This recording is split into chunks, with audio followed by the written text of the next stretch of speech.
Chapter 1. The Valentine message I wasn't supposed to get. The first message came in the middle of a Tuesday lecture, right when my professor was explaining something I should have been taking notes on. My phone buzzed once, soft, polite, like it didn't want to interrupt. I shouldn't have checked it. I'm the kind of student who actually sits in the front row and highlights her planner like it's a sacred text. I don't miss deadlines. I don't ignore attendance.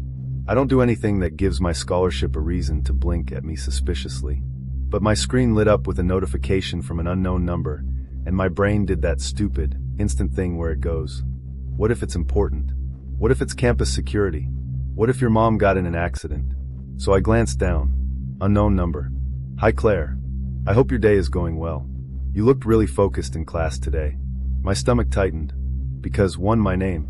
2, really focused in class today, like they were watching me right now. And 3, the way it was written, like a coworker greeting you at the office. Like a normal person doing a normal thing. I turned my head without thinking, scanning the lecture hall. Rows of students, hunched shoulders, laptop screens glowing. A guy in a hoodie with his head down. A girl chewing gum aggressively. A couple whispering in the back, like they were allergic to silence. No one looked up. No one looked at me. I forced myself to breathe, and told myself it was probably one of my friends messing around. Maybe Jessa, because she was chaotic enough to think this was funny. Maybe someone from my study group who saved my number and wanted to be weird about it. Still, I didn't reply. I put my phone face down, trying to refocus on the professor's voice, but the message stuck in my head like a splinter. My skin felt too tight. My shoulders wouldn't relax. I waited for my phone to buzz again. It didn't. When class ended, I packed up fast, too fast, and stepped out into the hallway with a rush of other students. The building smelled like old textbooks and coffee. I moved with the crowd, letting the noise soothe me. People everywhere. Normal. Safe. My phone buzzed again as I was crossing the campus quad. Unknown number. I like your necklace. Blue looks good on you. I stopped so abruptly someone bumped into my shoulder and muttered, "Watch it." I barely heard them. My fingers went cold around my phone. Because my necklace wasn't obvious. It was a small charm, blue glass, tucked under my sweater most days. The kind of thing someone only noticed if they were close. Or if they'd been looking for a while. I spun slowly, eyes flicking across faces. The quad was busy. Students walking in groups, biking past, someone laughing too loudly near the fountain. A pair of campus tour guides were herding a cluster of prospective freshmen and parents. And I was suddenly hyper-aware of my own body. Of how visible I was. Of how exposed the open air felt. I hurried toward the library, telling myself the same thing over and over. It's probably nothing. It's probably someone you know. You're overreacting. Inside the library, the quiet wrapped around me like a blanket. I went straight to the second floor and slid into a corner desk with a view of the entrance. It was a habit I didn't realize I had until that moment, choosing a spot where I could see who came in. I stared at my phone for a full minute before I finally typed. "Who is this?" No response. I waited. Nothing. My throat stayed tight anyway. I tried to study, but the words on my screen wouldn't hold still. Every time someone walked past my desk, my eyes snapped up. Every time someone laughed too quietly, I flinched. 2 hours later, my phone buzzed again. Unknown number. Don't worry. I'm not trying to scare you. I just wanted to say hi. Valentine's is coming soon. Slightly smiling face. I stared at the smiley face like it was something sharp. Valentine's. The words didn't belong to my life right then. I wasn't dating anyone. I wasn't even in the mood to flirt. My world was classes, coffee, and trying not to burn out before spring break. Valentine's was something other people did. Couples, influencers, people who had the energy for romance. But the message made it feel like a deadline. Like something was approaching. I didn't respond. I blocked the number. Then I did what everyone does when they want to feel normal again. I told myself it was handled. For the rest of the day, nothing happened. That night, I sat in my dorm room with my laptop open, writing a paper I'd already outlined twice. My roommate wasn't there. She was staying at her boyfriend's place off campus, which meant the room was unusually quiet. My desk lamp cast a warm circle of light, and beyond it, the rest of the room was dim. At around 11:40 p.m., I heard footsteps in the hallway outside. Laughter. A door slamming. A burst of voices passing by. Normal dorm sounds. Still, I got up and checked my door lock. Then I checked it again. I told myself I was being silly. I got back to my desk. My phone buzzed. I almost didn't pick it up. I didn't want to look. Like if I didn't see the message, it couldn't be real. But curiosity is its own kind of trap. The screen showed a new message request, different number. Unknown number. Blocking me won't help, Claire. My blood turned to ice. I stared at that sentence until my eyes watered. My hands started shaking, and I had to set the phone down before I dropped it. I typed with stiff fingers. Stop. Who are you? 3 dots appeared immediately, as if they'd been waiting for me to reply. Then, someone who notices you. My stomach rolled. I stood up so fast my chair scraped the floor, loud in the quiet room. I paced once, then twice, trying to burn off the panic buzzing under my skin. This wasn't a friend. Friends didn't talk like this. Friends didn't watch you in class and comment on your necklace and mention Valentine's like it was part of a plan. I grabbed my hoodie and left my dorm room, walking quickly down the hall to the common lounge where I knew a few people were still hanging out. Light, noise, other humans. I needed that. Jessa was there, sprawled across a couch with her laptop open, a bag of chips beside her like a loyal companion. When she saw my face, she sat up immediately. Okay, she said, eyebrows lifting. What happened? You look like you just saw a ghost. I got messages, I said, my voice too tight. From an unknown number. Like creepy messages. Jessa's expression shifted, not into surprise, but into a kind of grim recognition that made my heart sink further. What kind of messages? She asked carefully. I sat down next to her and showed her my phone. Her eyes scanned the texts. Her mouth tightened. Claire, she said quietly. This isn't the first time I've heard something like this. I stared at her. What do you mean? Jessa glanced around the lounge, like she didn't want anyone else listening. Last semester, a girl in West Hall, Tara, I think, she got these anonymous love notes. Like sweet at first, then weird. She told people, and everyone kinda laughed about it. Like, secret admirer. My throat went dry. What happened to her? Jessa hesitated just long enough to scare me. She changed dorms. And she stopped posting on Instagram for a while. People said she was being dramatic. But, Jessa looked back at my screen. This is worse than what she showed me. I leaned closer. Did the police do anything? Jessa shook her head. Campus security basically told her to be careful and not walk alone at night. They never caught anyone. It just stopped eventually. The word stopped didn't comfort me. Because it didn't sound like it stopped when someone left. It sounded like it stopped when whoever was doing it decided they were done. I forced a laugh that came out thin and wrong. Okay, so maybe it'll stop. Maybe it's just some loser who thinks this is a game. Jessa didn't laugh back. Claire, you need to take it seriously. Like, tell your RA, tell campus security. Don't walk alone. And don't assume blocking them will. My phone buzzed again. Jessa and I both froze. I looked down. Another message. Unknown number. You went to the lounge. Smart. My mouth went dry so fast my tongue stuck to my teeth.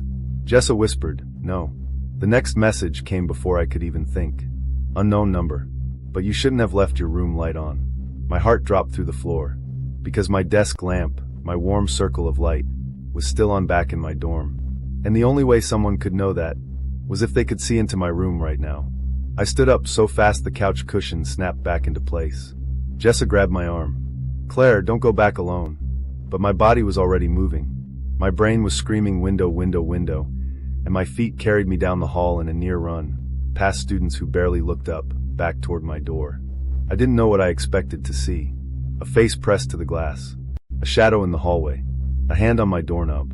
But when I reached my dorm door, everything looked normal. Too normal. I unlocked it with shaking fingers, pushed the door open, and my desk lamp glowed exactly where I'd left it, bathing my empty room in warm, ordinary light. Then I saw it. On my pillow. A small, pale envelope, perfectly centered like someone placed it there carefully. My name was written on the front in neat, deliberate handwriting. Claire. I hadn't seen that envelope when I left. Because it hadn't been there. I stood in the doorway, frozen, the air in my lungs turning to stone. And behind me, somewhere in the hallway, I heard a soft click, like a phone camera taking a picture. Chapter 2. Someone was watching me before I noticed. I didn't move. Not because I was brave. Not because I was thinking. But because my body had decided, without consulting me, that if I stayed perfectly still, maybe whatever was happening would rewind itself. The envelope sat on my pillow like it had always belonged there. Neat. Centered. Waiting. Behind me, the hallway was silent again. No footsteps. No laughter. No phone camera sound. Just the low hum of the building's ventilation system and the faint ringing in my ears. Jessa appeared in my doorway a second later, breathless. "Claire," she whispered. "What's wrong?" I pointed. She followed my finger. Her face drained of color. "That wasn't there," I said. Jessa stepped into my room slowly, like she was afraid the floor might give out. She didn't touch the envelope. Neither did I. "Are you sure?" she asked, even though her voice said she already knew the answer. "I would have seen it," I said. "I was on my bed." I grabbed my hoodie. I looked at my phone. It wasn't there. We stood there, two people staring at a piece of paper like it was a bomb. My phone buzzed in my hand. I didn't need to look to know who it was. Jessa whispered, "Don't." I looked anyway. Unknown number. "You should open it." A cold pressure settled in my chest, like something heavy was being lowered inside me. "How does he keep doing this?" I whispered. "How does he know where I am? What I'm doing?" Jessa shook her head. "This isn't some prank. This isn't a bored student. This is someone who's watching you. Like actively." The word actively echoed in my skull. Watching me sit in class. Watching me walk across campus. Watching me leave my room. Watching me come back. I slowly reached for the envelope. Jessa grabbed my wrist. "Maybe don't touch it. What if there's something inside that explains who he is?" I said. "What if it's his name? Or a clue?" Jessa hesitated. Then she nodded. "Okay," she said. "But we open it together." My fingers felt numb as I slid the envelope open. Inside was a single folded piece of paper. No glitter. No hearts. No Valentine decorations. Just plain white paper. I unfolded it. The handwriting was the same neat, careful script. "I didn't want to scare you. I just wanted you to notice me. I see you every day. I know you better than you think." My vision blurred. At the bottom of the page, one final line. "Happy early Valentine's Day." Jessa swore softly. "This is a threat," she said. "That's what this is." "I didn't even know he existed," I whispered. My phone buzzed again. Unknown number. "Did you like it?" I dropped the phone like it burned. Jessa picked it up, her jaw clenched. "Okay," she said. "We're not handling this ourselves anymore." Within an hour, we were sitting in the RA's tiny office. The RA, a tired-looking senior named Brian, listened while I explained everything, my voice shaking despite my best efforts to sound composed. He nodded a lot. He took notes. He frowned in all the right places. But I could tell, even before he said it, that he didn't really know what to do.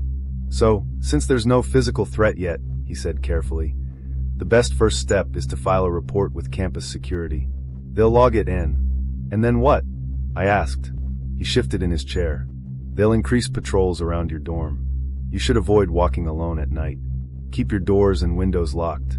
Maybe change your number." Jessa stared at him. "Someone got into her room." Brian blinked. "Are you sure?" "Yes," I said. "The envelope wasn't there before." He rubbed his forehead. "Okay, that does complicate things. Complicate. Like my life was a scheduling conflict. Campus security came. They photographed the letter. They asked me if I had any enemies. Any exes. Any recent arguments. Anyone who might want to mess with me. I told them no. Because I didn't. I wasn't dramatic. I wasn't messy. I didn't have secret feuds. I went to class. I went to work-study shifts at the library. I went home. That was my entire personality. They told me what Brian told me. Be careful. Don't engage. Document everything. They couldn't trace the number. It was masked through some app. They suggested I stay with friends for a few nights. So I packed a bag and went to Jessa's place. That night, I slept on her couch with the TV on, volume low, lamp glowing. I still woke up every hour. Every time I checked my phone, half expecting another message. Nothing came. By morning, a tiny, dangerous thought started to creep in. Maybe it's over. Maybe the envelope was his big moment. His attempt to scare me. Maybe now that he'd gotten a reaction, he'd move on. I almost believed it, until I went back to campus. It started small. Little things. Things that were easy to dismiss. A chair in the back row of my lecture scraped when I turned around, but no one was there. A feeling, constant and subtle, like I was always being looked at from just outside my peripheral vision. Once, walking to the dining hall, I thought I saw someone duck behind a tree. When I looked again, there was nothing. I told myself I was becoming paranoid. Then the messages started again. Different number. Unknown number. You look tired today. I was in the library. My hands started shaking so badly, I had to shove them under my thighs. I didn't reply. Another message. Did you sleep on Jessa's couch? My stomach dropped. Because I had. I hadn't posted about it. I hadn't texted anyone about it except Jessa. No one else should have known. I left the library immediately. The next day. Blue sweater again. I like that one. Another day. You always take the long path past the science building. Another. You forgot your headphones this morning. Each message felt like a tiny cut. Not deep enough to kill me. Deep enough to bleed. I started changing routines. Different routes. Different class seating. Different times for meals. It didn't matter. He always knew. I stopped going anywhere alone. Jessa or someone else walked me back to my dorm every night. I triple-checked my locks. I shoved a chair under the doorknob. I covered my window with a blanket. I barely slept. By the time Valentine's week arrived, I was a wreck. Dark circles. Jumpiness. Constant nausea. Then, 2 days before Valentine's Day, campus security sent out an email. Subject: Peeping Tom apprehended near East Residence Hall. I read it 3 times. A male suspect had been caught trespassing and looking into windows late at night. He'd been arrested. Investigation ongoing. I felt something inside me loosen for the first time in weeks. What if it was him? I said to Jessa, clutching my phone. Jessa read the email, her expression cautious but hopeful. It could be. He was looking into windows, I said. My window. That makes sense. It does, she admitted. But let's not celebrate yet. That night, I didn't get any messages. Not a single one. For the first time since this started, my phone stayed silent. I slept. Not well, but I slept. Valentine's Day morning came. Pink flyers taped to walls. Couples holding hands. Heart-shaped balloons bobbing in the quad. The world looked normal again. I almost felt normal. I went to class. Nothing happened. I went to work. Nothing happened. By afternoon, I was cautiously optimistic. Maybe it really was over. Maybe the police had caught him. Maybe I was finally safe. That evening, I went back to my dorm alone for the first time in weeks. I locked the door, checked the window, pulled the blanket tight. I sat on my bed, hugging my knees, letting myself breathe. My phone buzzed. Relief surged. Then died. Unknown number. Happy Valentine's Day, Claire. My heart slammed so hard it hurt. Another message arrived. A photo. I stared at it. My room. My bed. My desk lamp. My blanket-covered window. The photo was taken from inside my doorway. Taken seconds ago. The final message popped up beneath it. I'm already here. My door handle began to turn. Chapter 3. The night he proved he'd been inside my home. The doorknob didn't turn fast. That was the worst part. It rotated slowly, deliberately, like whoever was on the other side wanted me to understand exactly what was happening. Like they wanted me to have time to imagine the hand gripping it. Time to imagine the face attached to that hand. Time to imagine what would happen once the door opened. I couldn't scream. Not because I didn't want to. Not because I was being brave. My throat simply refused to work. My body reacted before my mind did. I slid off the bed and crawled, clumsy and silent, toward my bedroom door. My fingers felt thick and numb as I grabbed the lock and twisted it. Click. The sound felt deafening. I scrambled backward, just as the doorknob stopped moving. For half a second, nothing happened. No pounding. No voice. No movement. Then my phone buzzed. I looked down. Another photo. This one was grainy. Dark. Shot from somewhere low to the ground. It showed my door. From the hallway. The lock was clearly visible. A new message appeared beneath it. Good. That makes this more fun. I gagged. Something scraped softly on the other side of the door. Not knocking. Not pushing. More like fingernails dragging lightly across the wood. Slow. Testing. I slapped my hand over my mouth to keep from making a sound. Tears poured down my face, blurring my vision. My whole body shook so violently my teeth clicked together. I thought about calling the police. I thought about calling Jessa. I thought about screaming until my voice shredded itself. But fear did something strange to my brain. It made everything feel distant. Unreal. Like I was watching someone else's nightmare. The scraping stopped. Silence flooded the room. My phone buzzed again. Unknown number. I can hear your breathing. I squeezed my eyes shut. This isn't happening. This isn't happening. Another message. Unknown number. Don't worry. I won't hurt you. I almost laughed. Not because it was funny. Because it was so absurd it bordered on insanity. My phone vibrated again. Unknown number. Not tonight. Footsteps retreated. Soft. Unhurried. Like whoever had been there wasn't in a rush. Like they knew they could come back anytime they wanted. I stayed frozen on the floor for a long time after that. Minutes. Maybe hours. I don't know. Time stopped making sense. Eventually, my phone buzzed with an incoming call. Jessa. I answered without thinking. He's here, I whispered. He was here. He took a picture inside my room. He tried to open my door. Jessa didn't waste time asking questions. I'm calling the police, she said. Stay where you are. Do not open the door for anyone except officers. I didn't move. I didn't even blink. When the police arrived, they knocked loudly and announced themselves. I didn't trust it. Not at first. I made them slide their badges under the door. Then I unlocked it with shaking hands. 2 officers searched my dorm room. Closet. Bathroom. Under the bed. Nothing. No sign of forced entry. No open windows. No broken locks. No footprints. No fingerprints. One of them tried to be comforting. Whoever sent those messages probably took that photo earlier and waited to send it, he said. They're trying to scare you. I stared at him. He knew I locked the door, I said. He sent a picture of the lock. From the hallway. After I locked it, the officer hesitated. That doesn't necessarily mean he was there at that exact moment, he said carefully. It absolutely meant that. But I could tell arguing wouldn't change anything. They took my statement. Again. They took screenshots of the messages. Again. They told me they'd add it to the case file. Again. Jessa took me to her apartment. I didn't go back to my dorm. I refused. That night, I didn't get any more messages. Neither did I feel relieved. Because now I knew something worse than being watched. I knew I could be reached. I stopped going to class in person. I emailed professors. Most were understanding. A couple weren't. I didn't care. I barely ate. I barely slept. Every sound made me flinch. Every notification made my stomach drop. 2 days passed.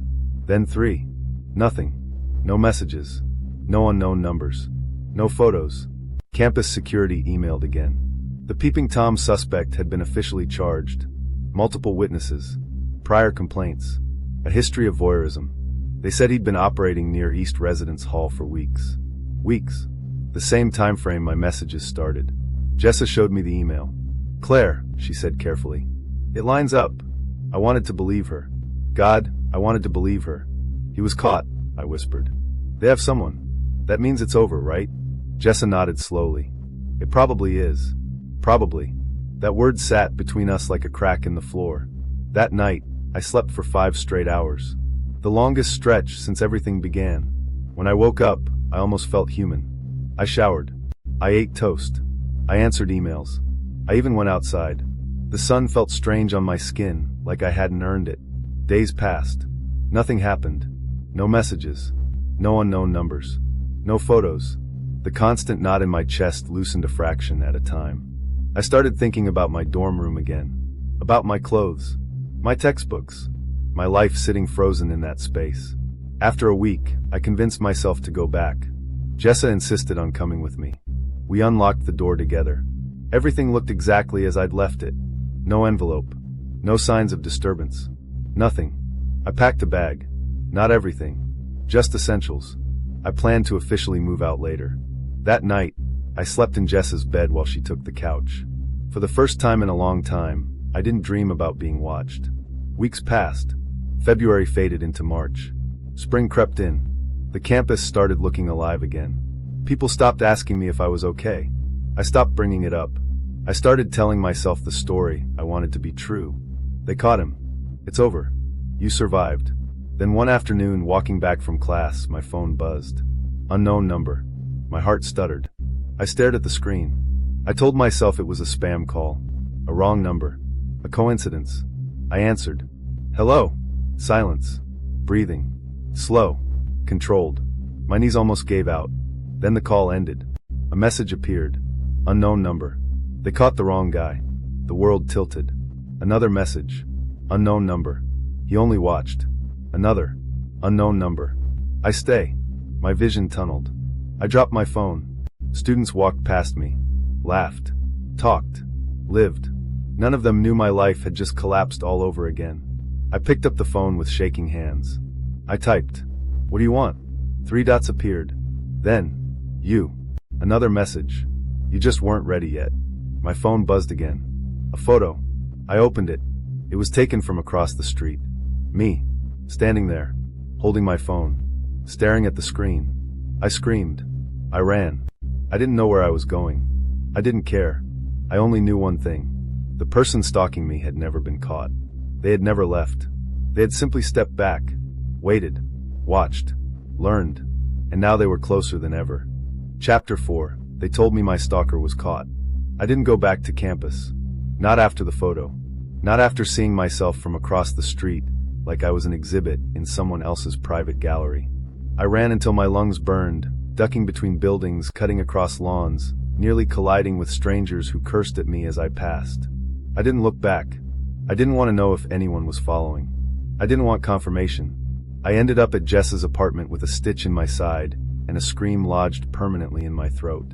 She opened the door and knew instantly something was wrong. "He's back," I choked out. They didn't catch him. He called me. He sent a picture. From across the street. Jessa went pale. She pulled me inside, locked the door, bolted it, then did something I hadn't seen her do before. She shoved a chair under the handle. "I'm calling the police," she said. Again. And this time I'm not being polite. The officers arrived within 30 minutes. Different officers this time. Same outcome. They took statements. They asked to see the messages. They asked to see the photo. They nodded. They exchanged looks. They used phrases like digital harassment and "we'll escalate this, and we recommend you vary your routines." I wanted to grab one of them by the collar and scream that I didn't have routines anymore. That my entire existence had become fear management. I showed them the earlier messages. The envelope. The Valentine photo. The hallway picture. The officer frowned. "These timestamps don't necessarily prove physical presence," he said. I snapped. He knew I locked my door. Silence. "That doesn't prove." He knew I slept on my friend's couch. He knew when I forgot my headphones. He knew what I wore. He knew where I walked. He knew where I was standing when he took the photo across the street. The officer didn't answer. Because there wasn't a good one. They told us to file for a restraining order. Against who? They suggested a safety plan. Buddy system. Emergency contacts. Self-defense apps. They couldn't offer anything that felt like protection. When they left, Jessa slammed the door and burst into tears. "I don't know how to keep you safe," she said. "I don't know what else to do." Neither did I. We tried everything. I stayed inside. I took online classes. I had groceries delivered. I covered the windows. I kept lights on. I slept with a lamp inches from my face. For 3 days, nothing happened. No messages. No calls. No unknown numbers. The silence felt wrong, like the pause between breaths.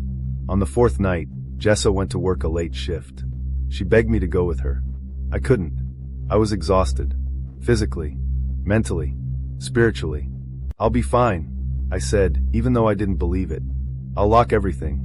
She hesitated. Then she hugged me so tight, I thought my ribs might crack. "I'll call you every hour." When she left, the apartment felt enormous. Every creak sounded amplified. Every hum sounded alive. I locked the door. Bolted it. Checked the windows. Pulled the curtains. I sat on the couch with my phone in my hand, watching the screen like it might explode. The first hour passed. No call. Second hour. Nothing. Third. I almost convinced myself I'd imagined everything. Then my phone lit up. Unknown number. I didn't answer. The phone buzzed again. And again. Then a message. Unknown number. "You're alone." My heart stuttered. Another message. Unknown number. "Jessa works late on Wednesdays." I stared at the screen. Because she did. But I had never told anyone that. My hand started shaking so badly I dropped the phone. I scrambled to pick it up. Unknown number. "You trust the wrong people." I typed before I could stop myself. "What does that mean?" The reply came instantly. Unknown number. "You think I'm outside." Another message. Unknown number. "But I don't always need to be." The apartment lights flickered. Just once. I shot to my feet. "Jessa?" I called, even though I knew she wasn't home. Silence. My phone buzzed. A photo. I opened it. It showed Jessa's bedroom. Her bed. Her dresser. The photo was taken from inside her apartment. Inside the place I was standing in right now. A scream tore out of me. I ran to Jessa's bedroom. Nothing. Empty. Normal. I ran back into the living room. My phone buzzed again. Another photo. The hallway outside the bathroom. Another. The inside of the bathroom. Another. The inside of the closet. Each photo taken seconds apart. Each proving the same impossible thing. Someone was inside the apartment. But I couldn't hear them. I couldn't see them. My phone vibrated again. Unknown number. You don't hear me because I'm quiet. Another message.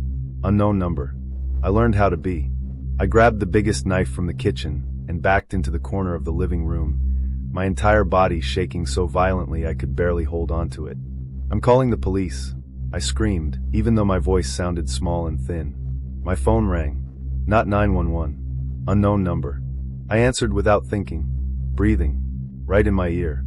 Not through the speaker. Not distorted. Close. Real. I told you I wouldn't hurt you, a man's voice whispered. I just want you to stop running. Tears streamed down my face. Please, I sobbed. Please just leave me alone. Silence. Then, I waited weeks for you to feel safe again, he said calmly. That's the part you don't understand. I like the waiting. Something shifted inside me. Not fear. Not panic. Something colder. He didn't want a quick attack. He didn't want a confrontation. He wanted control. He wanted to shape my life around him. You could make this easier, he said. You could talk to me. You could let me explain. I shook my head violently. I'm calling the police, I said again. A soft chuckle. You already did, he said. My phone buzzed. Another photo. This one stopped my heart. Me, standing in the living room, holding a knife, crying. The photo was taken from behind me, from inside the apartment, from a place that meant he was close enough to touch me. I spun around. Nothing. But I knew then. I absolutely knew. He wasn't just watching anymore. He was inside my world. Inside my space. Inside my routine. Inside my head. And I had no idea who he was, or where he was hiding, or when he planned to finally stop waiting. Chapter 5. The message that proved he never left. I don't remember dropping the knife. I don't remember sitting down. I don't remember when my body stopped shaking. What I remember is the certainty. Not the fear. Not the panic. The certainty. He could stand behind me without me hearing him. He could move through rooms without leaving evidence. He could watch me from feet away and remain invisible. Which meant the most dangerous part of this wasn't that he wanted to hurt me. It was that he didn't need to. He was already winning. I stayed in that corner for hours. I don't know how long. I don't know if I cried. I don't know if I passed out. At some point my phone rang. Jessa. I answered. She's gone, I whispered. Claire? Jessa said. What do you mean gone? I'm 10 minutes away. He was here, I said. Inside. He sent pictures. He took a picture of me from behind. Silence. Then, don't move. Lock yourself in the bathroom. I'm calling the police, and I'm coming home. I stumbled to the bathroom, locked the door, slid onto the floor, and pressed my back against it. The next hour happened in fragments. Police. Lights. Questions. More photos taken of my phone. More notes written down. More concerned faces with nothing useful behind them. They searched the apartment. Again. Nothing. No fingerprints. No signs of forced entry. No hidden cameras. No disturbed locks. Nothing. One of the officers pulled me aside. We think this person is extremely careful, he said. Highly organized. Probably has access to buildings. Maybe maintenance. Maybe delivery. Maybe someone who blends in. Someone invisible. Someone normal. Someone I would never suspect. They asked me again if I knew anyone who had shown unusual interest in me. I told them no. Because if I was honest, the scariest answer was, probably. But I didn't know who.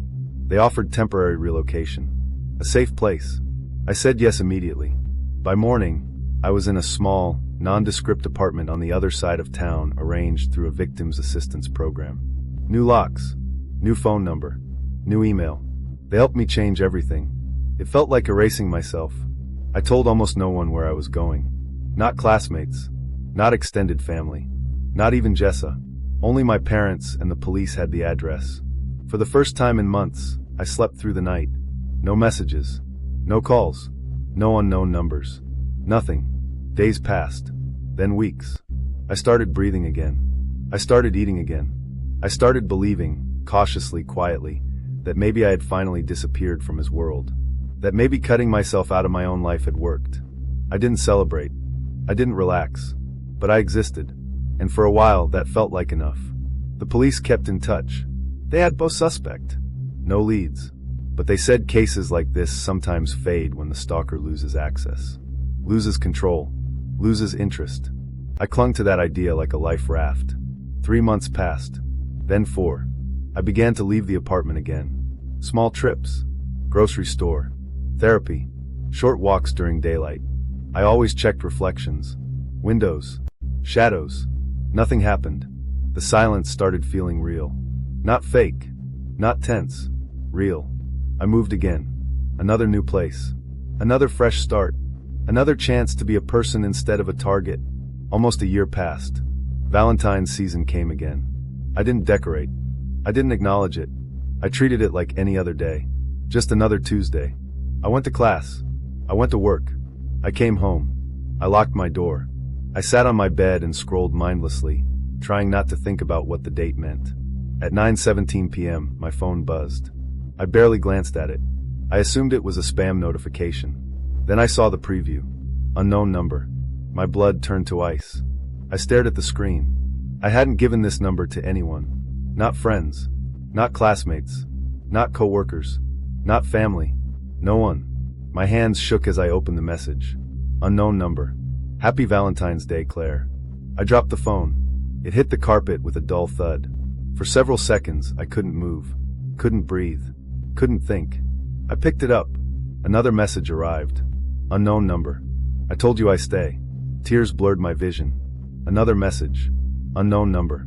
You're safer when you don't run. Another. Unknown number. Look up. I didn't want to. I knew better. Every instinct screamed not to. But fear has a way of forcing curiosity. I slowly raised my eyes. Across my bedroom, on the far wall, was something I had never noticed before. A tiny black dot. Perfectly round. Embedded near the corner of the ceiling. A pinhole camera. Pointed directly at my bed. My phone buzzed again. A photo appeared. It was live. Me. Sitting on my bed. Staring at the wall. Another message followed. Unknown number. I've always been inside your life. My knees buckled. I slid onto the floor. Because I finally understood the truth. He didn't follow me from place to place. He didn't lose me and find me again. He never lost me at all. He had planted himself in my world long before I ever knew his name. Long before the first message. Long before Valentine's. He didn't stalk me like prey.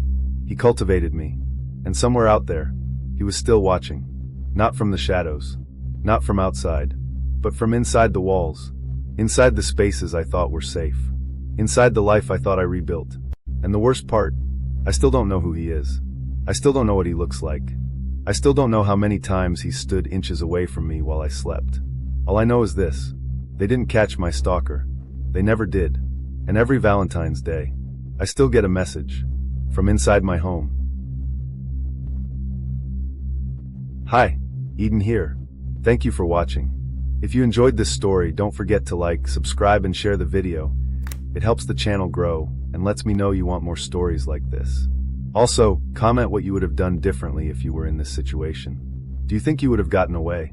There are other Valentine specials just for you. Click the video on the screen and jump right into the horror once again.